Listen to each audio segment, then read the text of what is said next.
मैं हिंदुस्तान के गरीब लोगों का पैसा लेकर रोड पर किया। अब वो एक प्रोजेक्ट 8,000 लोगों को रोजगार देगा कि जिसमें 49% कैपिटल इन्वेस्टमेंट एम्प्लॉयमेंट पे खर्चा होती है। इंडस्ट्री के बिना कैपिटल इन्वेस्टमेंट नहीं आएगी और इन्वेस्टमेंट आए बिना एम्प्लॉयमेंट पोटेंशियल नहीं बढ़ेगा और एम्प्लॉयमेंट पोटेंशियल नहीं बढ़ेगा तो गरीबी नहीं दूर। तो ये 6 लाख करोड़ अगर रूरल एग्रीकल्चर इकोनॉमी में जाएगा तो कितने जॉब क्रिएट होंगे।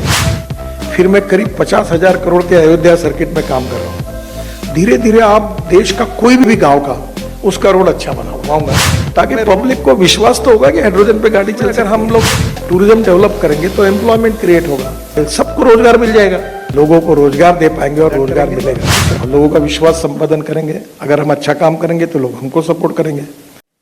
मेरे पास पैसे की कमी नहीं है कोई। मैं 1-1 लाख 2-2 लाख 5-5 लाख करोड़ की बात करता हूँ। मेरे पास कोई पैसे की कमी नहीं। इतना लोग पैसा, क्योंकि अभी मैंने तय किया। मैं गया था ऑस्ट्रेलिया में और मैक्वेरी के ऑफिस में गया, बहुत सुंदर बिल्डिंग थी। फिर वहाँ सोचते हुए मैं आया कि नहीं, मैं हिंदुस्तान के गरीब लोगों का पैसा लेके रोड बनाऊंगा। अब जो मेरा मॉडल है कि मुझे जो रिटायर्ड लोग हैं, पत्रकार है, कांस्टेबल है, कंपाउंडर है, छोटे छोटे लोग हैं, सरकारी अधिकारी है, ये रिटायर्ड होने के बाद मेरे यहाँ अगर डिपॉजिट करते हैं NHI के इनविट बॉन्ड में तो मैं उनको 8% रिटर्न देता हूँ और मंथली ब्याज देने के लिए मंथली ब्याज दूंगा, ऑलरेडी दे रहा हूँ। तो मुझे बताइए, आज बैंक में जाएंगे तो 4.5-5% मिलता है, मैं 8% मंथली दूंगा।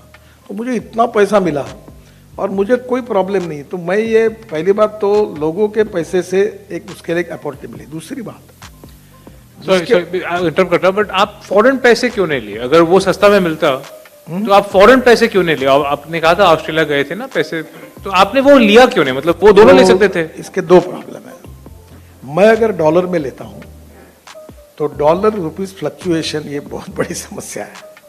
दूसरी समस्या ये है कि मुझे फाइनेंस मिनिस्ट्री की गारंटी लेनी पड़ती है और ये सब प्रोसीजर इतना कॉम्प्लिकेटेड है और मैं झंझट में नहीं पड़ना चाहता।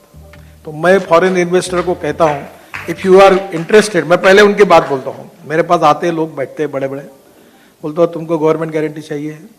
बोले हाँ। मैंने बोला डोंट वेस्ट टाइम, आप चाय पियो, नमस्कार, मुझे नहीं चाहिए पैसे। मैं AAA रेटिंग हूँ, मेरा 40,000 करोड़ का इनकम है। अभी 24 एंड तक में 1,40,000 करोड़ साल का टोटल इनकम है। आपको मेरे को पैसे देना है NHI को तो दो, नहीं देना है तो रहने। अभी दूसरी बात बता दो, जो प्रश्न इन्होंने पूछा था हमें, अभी मैं टूरिज्म ये ऐसी इंडस्ट्री है कि जिसमें 49% कैपिटल इन्वेस्टमेंट एम्प्लॉयमेंट पे खर्चा होती है।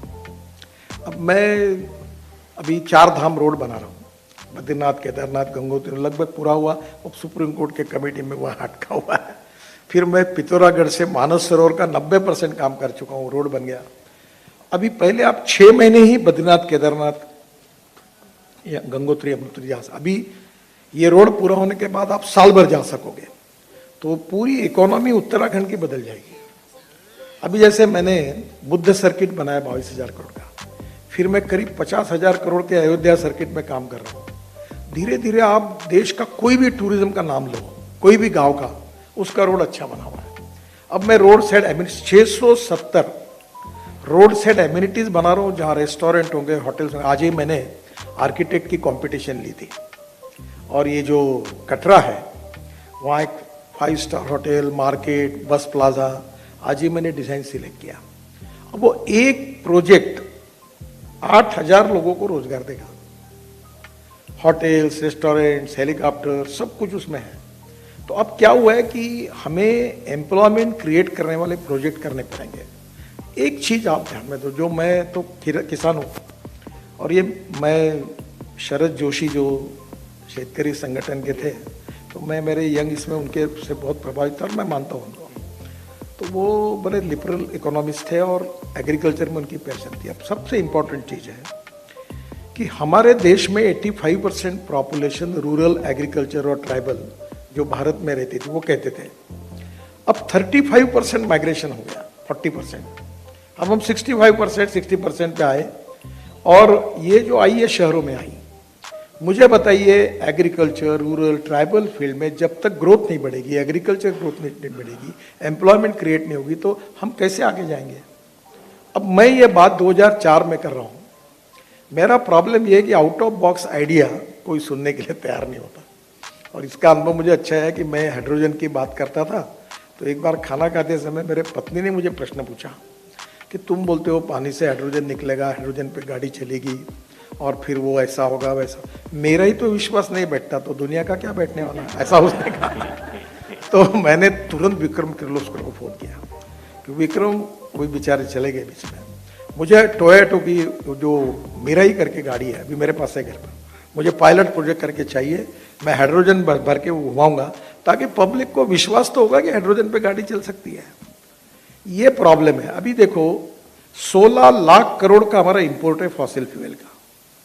मैं 2004 से कहता था कि diversification of agriculture towards energy and power sector, ethanol ethanol बोल बोल के, एक दिन तो मैं बीजेपी का प्रेसिडेंट था तो मुझे कहा कि कितना इथेनॉल इथेनॉल बोलते हो। अब देखो sugar surplus, corn surplus, rice surplus, wheat surplus.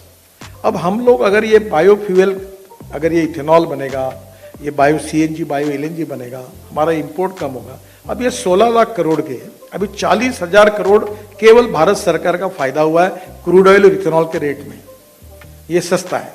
अगर ये पूरा इथेनॉल बनेगा तो मुझे, अभी फ्लेक्स इंजन ला रहा हूं मैं, 100% पेट्रोल के बजाय इथेनॉल चलेगा, तो ये 6 लाख करोड़ अगर रूरल एग्रीकल्चर इकोनॉमी में जाएगा तो कितने जॉब क्रिएट होंगे।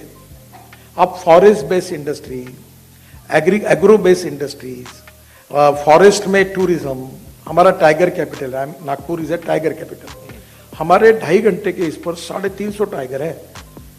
अब उसमें अगर हम लोग टूरिज्म डेवलप करेंगे तो एम्प्लॉयमेंट क्रिएट होगा। तो धीरे धीरे जो एम्प्लॉयमेंट क्रिएट करने वाले सेक्टर्स हैं उसमें से हमको कैपिटल इन्वेस्टमेंट लानी पड़ेगी, और केवल सरकार की बजट से सब नहीं होता। अभी मैं आपको एक बात बता दूं, कभी आप जरूर आइए, ये कारगिल के नीचे में टनल बना रहा हूँ झोजिला, आशिया की सबसे बड़ी, 60-70% काम हो गया। अब वो टनल के बाद एक झेड़बोर बनाई है मैंने लद्दाख ले, पहले मनाली से लद्दाख ले अटल टनल से 3.5 घंटे लगते थे, अब 8 मिनट में होता है। और वहां से 4 टनल बना रहा हूँ लद्दाख ले से, फिर झोजिला। अब झोजिला के सामने ऊपर देखो तो वो हम लोग अमरनाथ जो ये है यात्रा होती है, वो वहाँ मैं रोपवे करने का कोशिश कर रहा हूँ। और मैंने एक इंडियन आईआईटी इंजीनियर को तैयार किया, उसने गोवा में ये फेनिकुलर रेलवे बनाई। तो मैं लद्दाख लेह में 30 प्रोजेक्ट करना चाहता हूँ। अब अगर एक सक्सेस होगा तो हो जाएगा, ऊपर जाएंगे। फिर मैंने कहा उसमें जानवर भी जाएंगे, स्कूटर भी जाएंगे और ऊपर में लोग भी बैठेंगे। अब मुझे बताइए वहाँ अगर आपने ये जो, आप कभी डावोस गए होंगे, डावोस से ब्यूटीफुल है कारगिल का वो पहाड़ी, और वहाँ अगर हमने एडवेंचर स्पोर्ट्स किए तो कितने लाख, अभी कितने लोग श्रीनगर जाते हैं, और श्रीनगर से वो कई गुना अच्छा है। अभी मैंने गवर्नर्स के साथ बात करके वो जगह लेकर मैं रिसोर्ट, वहाँ के रेस्टोरेंट्स, होटल, सबको रोजगार मिल जाएगा। प्रॉब्लम यह है कि हम धीरे धीरे रूरल एग्रीकल्चर ट्राइबल्स फील्ड में ऐसी इन्वेस्टमेंट लाए जिससे वहाँ एम्प्लॉयमेंट क्रिएट होगा।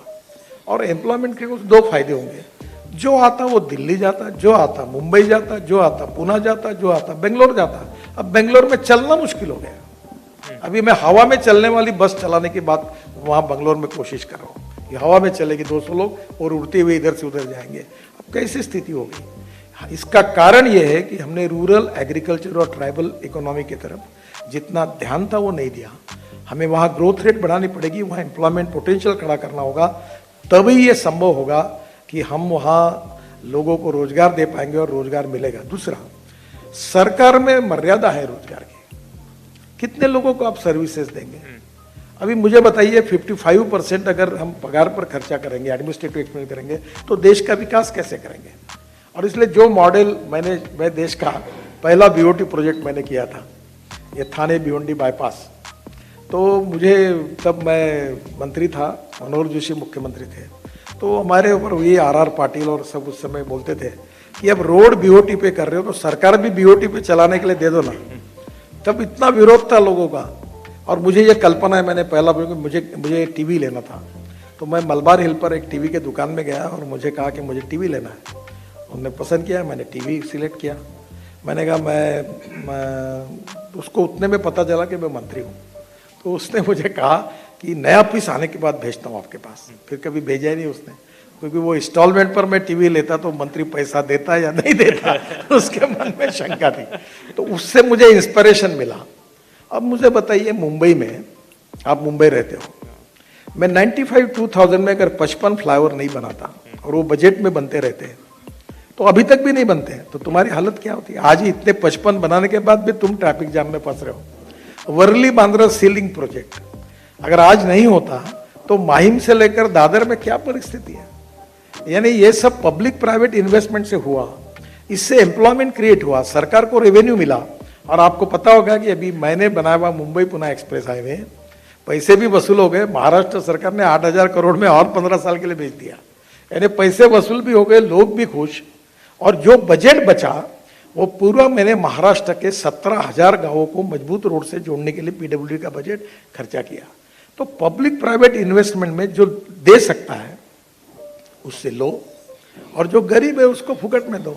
और ये इसलिए इसमें पब्लिक प्राइवेट इन्वेस्टमेंट टूरिज्म में, रिलीजियस टूरिज्म में, इंफ्रास्ट्रक्चर में अभी सब मॉनिटाइजेशन कर रहे हैं।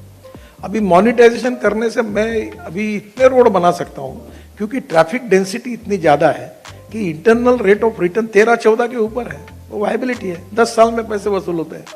तो नेचुरली हमको सब सेक्टर में गवर्नमेंट के बजट के ऊपर केवल डिपेंड नहीं रहना चाहिए, पब्लिक प्राइवेट इन्वेस्टमेंट को भी लाना चाहिए, और इससे ग्रोथ बढ़ेगी, एम्प्लॉयमेंट बढ़ेगा, रोजगार बढ़ेगा।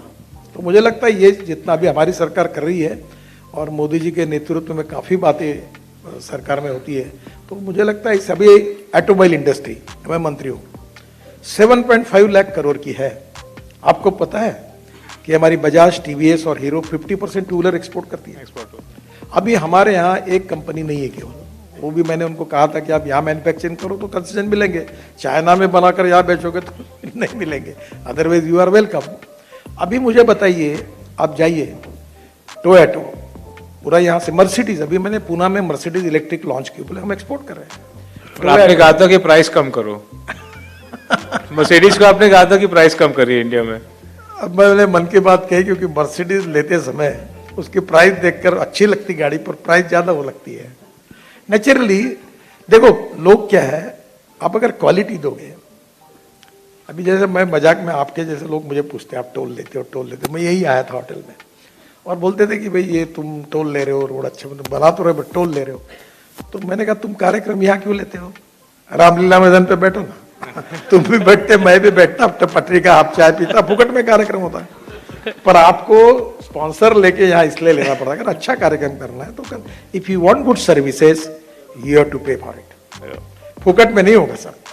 और लोग भी खुश है ना, देखो दिल्ली देहरादून 2 घंटे में जाओगे, पेट्रोल डीजल कितना बचेगा। मुंबई पुणे 9 घंटा लगता था, अब 2 घंटे में जाते हैं, पेट्रोल डीजल कितना बचता है, जो तुम्हारी बचत है उतना टोल बचा। ये भी बात सच है कि सरकार ने करना चाहिए, पर सरकार के पास नहीं है ना फल्ली में तेल, सरकार में इतना पैसा नहीं है कि हम बना सकते हैं। तो दिस इज द शॉर्टकट जिस वजह से वे आउट निकल सकता है। मुंबई पुणे में आपने जो किया था, ऑब्वियसली